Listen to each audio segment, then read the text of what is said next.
This college football quarterback transfer market is insane. Quarterbacks are looking to get more than NFL quarterbacks. What is happening? So we're going to break down the QB list today that are in the portal. Nathan, you ready? I am ready. I think we got a super exciting class of people that have already entered. We're getting really close to people to start announcing, and I'm super excited to see where everybody ends up. I know you and I were just talking about this the other day. Tired of seeing people decommit from our schools. We're going to start seeing some commits come in. So my tiers for these quarterbacks, my tier one is going to be two people. I'll be honest, my number one QB I think is in a class of his own, but out of respect, I'm going to make it a tier of two. Number one, it's Sorsby from Cincinnati. That man is a dog. He was a great quarterback this year, despite playing on a horrendous Cincinnati team, to be frank. I think he's going to end up at a team that's still playing right now. It's still alive, Texas Tech. We'll see what happens. His girlfriend committed to go play volleyball there. I think that's where Sorsby ends up. My number two quarterback still in that top tier is Mestamaker from North Texas. There's a lot of talk that he's also going to follow his coach, become a P5 or P4 quarterback at Oklahoma State. If you haven't watched them play, you've been missing out. They are such a fun team to watch. And I don't know if you know this. This is the first year that he started a game at quarterback since he was in ninth grade. Didn't really start at all in high school, and he came out and just threw the ball nonstop, and nobody could stop him. That's my top tier right there. My second tier is going to be some guys that have been around for a few years, playing at a high level, names that everyone knows by this point. The top of that tier is going to be Sam Leavitt from Arizona State. Right behind that, Byron Brown from South Florida. What an exciting player. He's so much fun to watch, a dual threat. Which is going to kind of be a trend when we get into my next tier.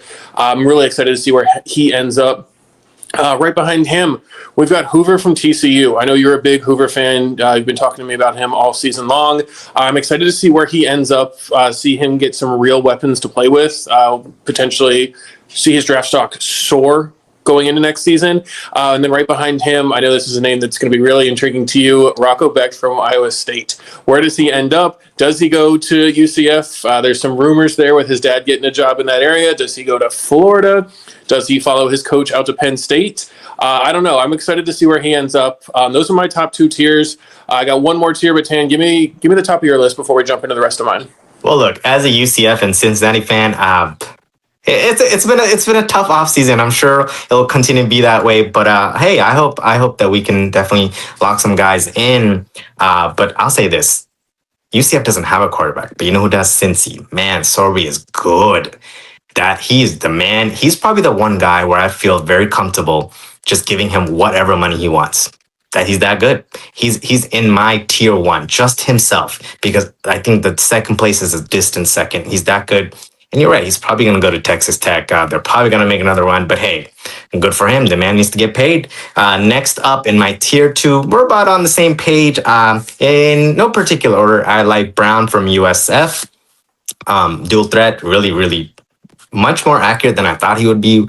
I know Alex Golish had a great system for quarterbacks from Heupel, so he made a name for himself, and most of these quarterbacks will probably follow their coaches, but he's going to get paid as well, and as rightfully so, as he should. Next up, Hoover. I think he's probably one of the most NFL potential quarterback on our list. I love Hoover a lot. Didn't have the best offensive line.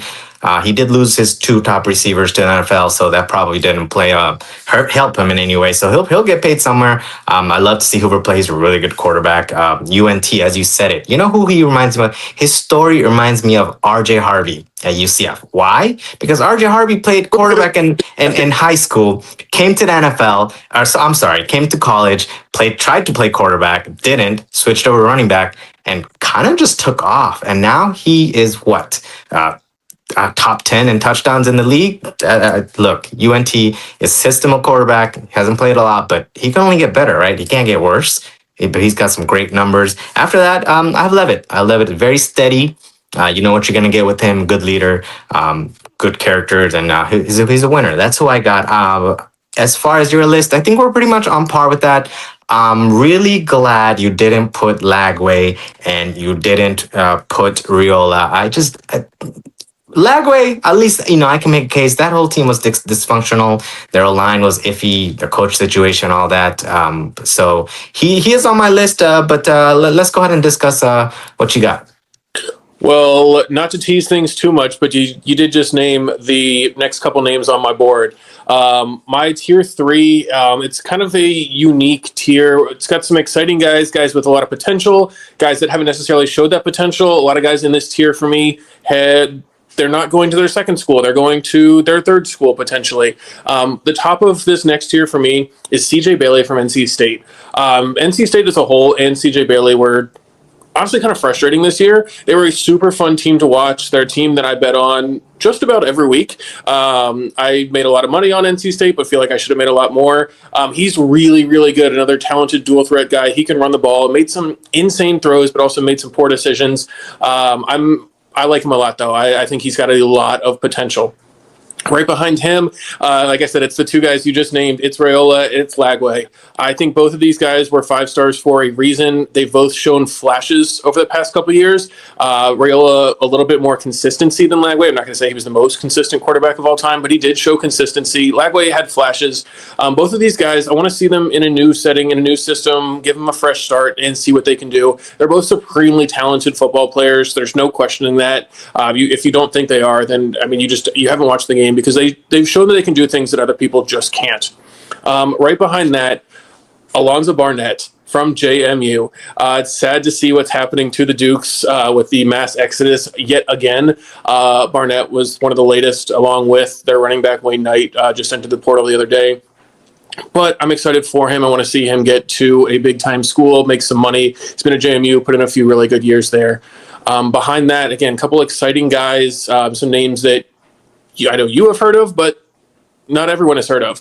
Bo Prabula from Missouri. Yes, everyone should have heard from him. Penn State transfer, balled out at Missouri for a little bit before getting injured this year. If he gets healthy, he's a guy to really keep an eye on. Jaden Craig from Harvard, absolute stud at the FCS level. If you haven't watched him play, you need to go turn that tape on. He's finished in the top 5 of the FCS Heisman a couple times now. Super, super fun. Right behind that, I've got Colton Joseph from Old Dominion, another Virginia kid on the list. Dylan Lonergan, looking for his third school. Started out at Alabama. Boston College. Yes, BC didn't win games this year, but he showed that he is a legit player.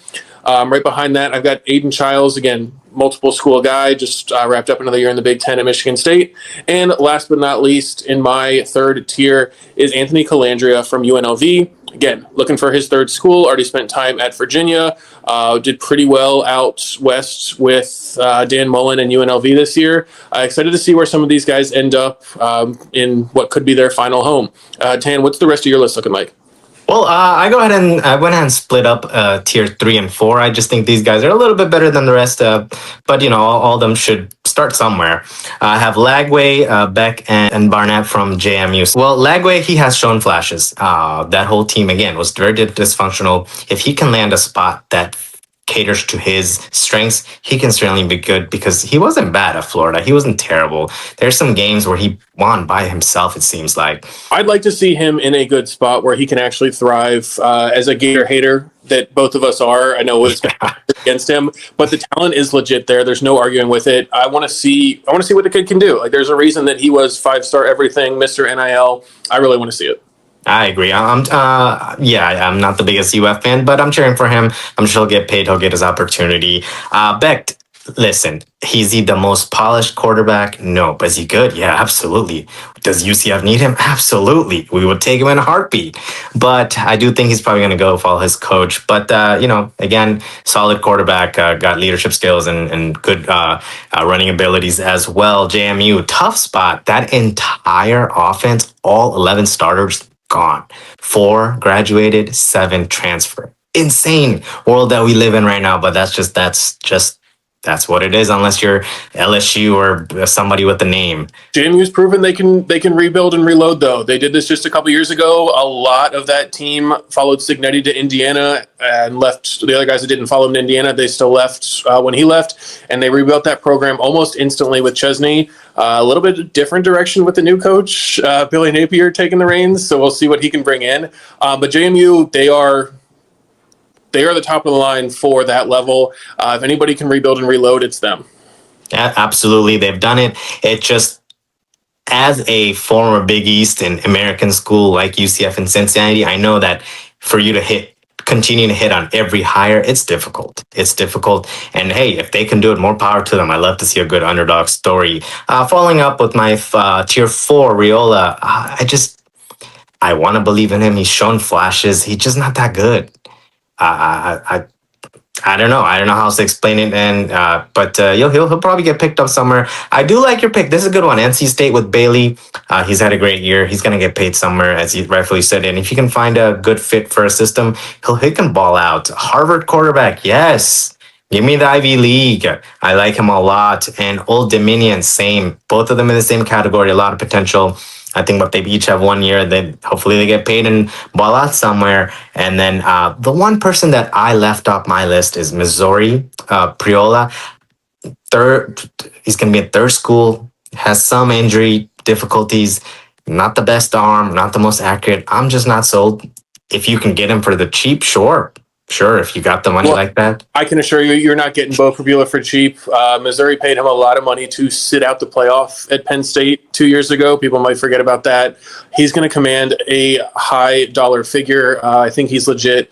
But on the whole, I'm excited. I know a lot of people are anti-transfer portal. I definitely have my qualms with it. But there's some aspects of it that are great. Like we get to see some of these quarterbacks from smaller schools go on a chance at they get a chance at a P4 school and a chance to really thrive on the national stage.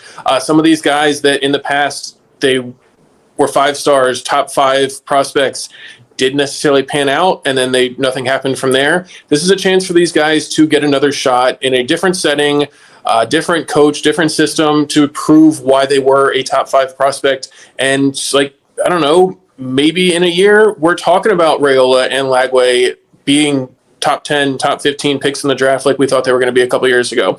There's many issues with the transfer portal. I know a lot of people don't like it. Again, as a Cincinnati guy, my quarterback is gone out the door. I've known that from day 1 of the season last year. But I'm excited. I'm still going to root for Sorsby at Texas Tech or whatever school he ends up at. I'm excited to see some of these guys get another shot. The person I did put in instead of Priola is Hauser, ECU quarterback. Great year, got a lot of potential. Now, give me one name. If you had LSU money and you just threw it at somebody, who you got? And you can't say Sorsby. If I can't say Sorsby, then I'm going a little bit off the map for a guy that's still playing. Young Trinidad Chambliss. He is currently petitioning the NCAA to get another year. My man's played D2 at Ferris State and balled out there, has balled out for Ole Miss this season, took a team to the playoff. If I'm LSU and I have Lane Kiffin, why would I not try and bring the quarterback with me that just won all those games and helped take my team to the playoff? They obviously have a great relationship. He's already been a little bit cagey saying, I'm not sure where I'm going to play next year. Again, first he's got to get that waiver from the NCAA, which at this point, who knows what that looks like or if that's possible. But if he does, don't be surprised. Don't be surprised. Don't be surprised if he reunites with Lane and gets LSU back in the top 5 to start next season. What's your off the wall one? Somewhere right now, okay, Vanderbilt quarterback is calling his lawyers and suiting up for 1 more year. I'm telling you. I'm here for it. Let's run back Pavia. Let's do it again. My man's just all-time college quarterback. I'm here for it. You think we got the list wrong? Let us know in the comments who you change.